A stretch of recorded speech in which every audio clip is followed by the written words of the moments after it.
అలాంటివన్నీ మళ్ళీ కజిన్స్ రీయూనియన్లు కూడా వస్తాయని అనుకుంటున్నాను. Thank you for the opportunity. Thank you sir. Thank you అండి, thank you so much. And ఇప్పుడు కుమార్ గారిని మాట్లాడాల్సిందిగా కోరుకుంటున్నాం. థ్యాంక్ యూ అండి.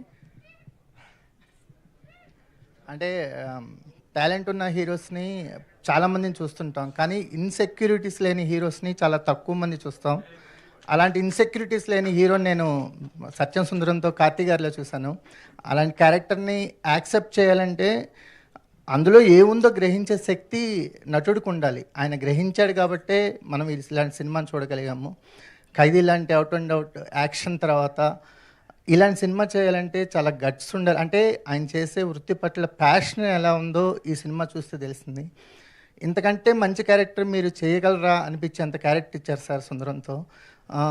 ఈ సినిమా చూస్తున్నంతసేపు థ్యాంక్ఫుల్నెస్, మనిషికి కృతజ్ఞతకి మనిషి రూపంలో ఈ క్యారెక్టర్ని మీకు ప్రజెంట్ చేశారు. మనుషులందరూ సుందరంలా ఉంటే అంతా బాగుంటుంది.